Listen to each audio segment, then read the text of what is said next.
Hi, everybody, and welcome to yet another classic pop piano song, John Hiatt's Have a Little Faith in Me. Let's dive right into it.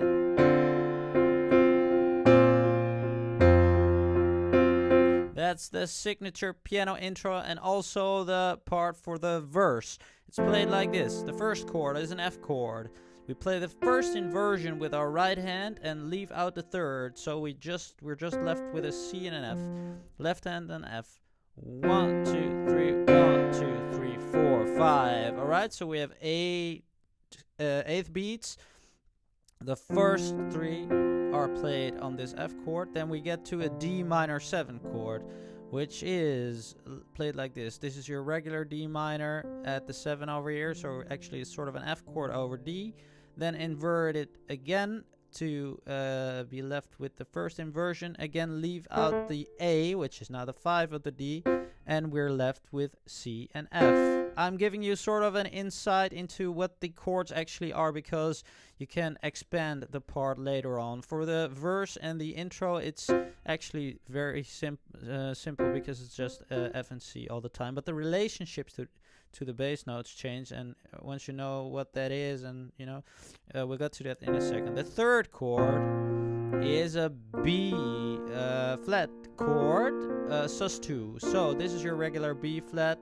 We leave out the third, add a 2, and once we play that bass over here, you see what we're left with, a C and an F again. 1, 2, 3, 1, 2, 3, 4, 5. Okay, here we go. 1, 2, 3, 1, 2, 3, 4, 5. 1, 2, 3, 1, 2, 3, 4, 5. Yeah, so 3, 5, 3, 5. Okay, that is the intro and the verse. When the road gets down. Yeah?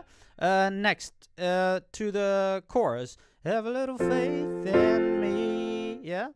That is an F chord. I'll just show you the basics first. F chord.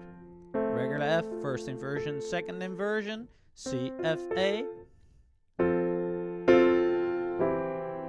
Then we have a C chord with an E in the bass, so that's C over E. Just a regular C chord, C, E, G, with an E in the bass. To a D minor, which is D, F, and a D in the left hand. Then an A minor chord over C. So this is a regular A minor. We use a first inversion, so put this A over here and play a C in the bass.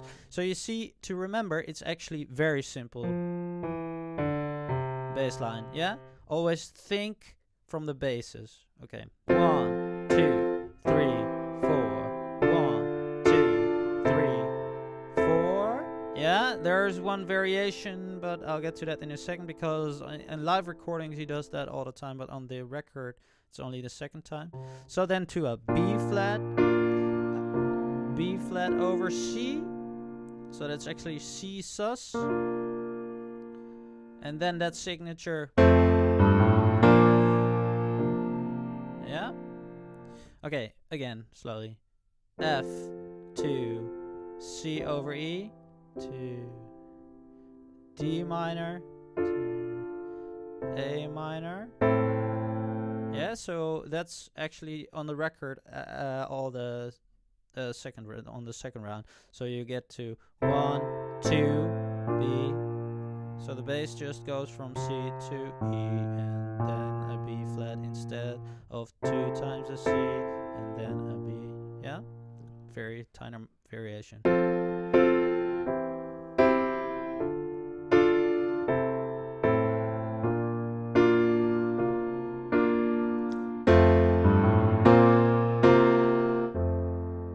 Okay, so then we get to the second verse, and now it's you'll see that it's quite handy that we know which chords we are playing instead of just knowing these 2 notes. Now we're gonna move this C up here and maybe even double that, but I suggest doing that with the left hand. So we're left with an F and a C for the first chord, and then he does something like this.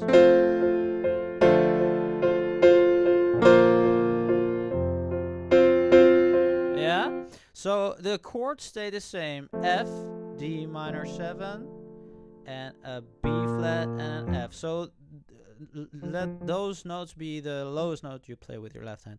Now you play a full chord here, an F chord, and use a flam technique. Yeah.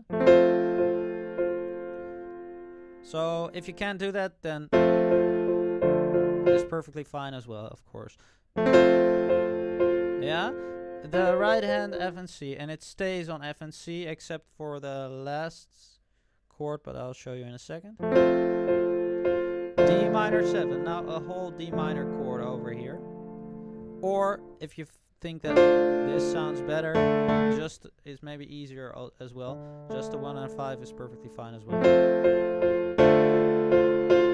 Okay, then a B flat chord over here, which you could play as either octaves and an added 5, so B flats and an F, same flam technique, or add the third as well to make it even more pretty and full. And then get to the, you could, if you want to make it even fuller, then you could also add the C over here, the sus2, because you already have it here. You can double it to make it. On the F, octaves and a 5, so Fs and a C. Yeah. Okay, so one more time this slowly. F chord for the start. 1, 2. The rhythm is the same as the first verse, right? 1, 2, 3. 1, 2, 3, 4, 5. 1, 2, 3, 4, 5. All right. Then have a little faith in me. Now use either this inversion, as in the root position F, or you could double that C to make it fuller.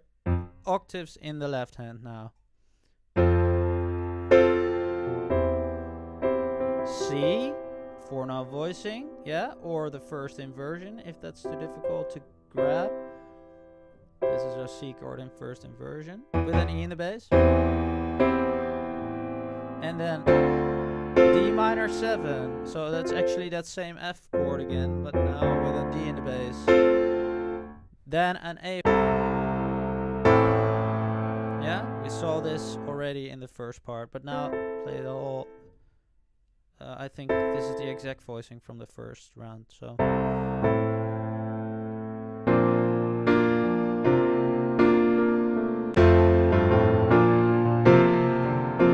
So that C chord, you could either play this, which is actually that B sus2 4-note voicing, or you could just play a regular B flat. Sounds perfectly fine, both. Have a little faith in me. And then the A minor. You know what I do?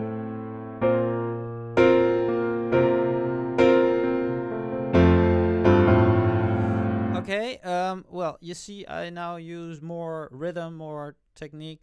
That is getting into pop piano, knowing your patterns and sort of adding rhythm. Once you know more patterns, you can sort of make it your own.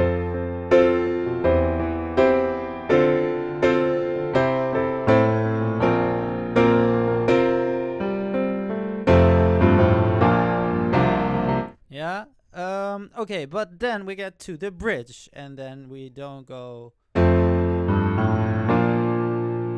but we go. So, guys, thanks for watching. I hope that you enjoyed this video. If you did, then please hit the thumbs up, like it, share, leave a comment, get over to my website if you want to learn more about how to play those things, how to really understand chords and pop piano and make sort of your own parts out of this, exactly the way that he approached the piano when he wrote this song. If you're really interested or really motivated to get into that, then maybe even consider taking my course, Hack the Piano, which is all about this. And okay, thanks again. I hope to see you next time. Bye bye.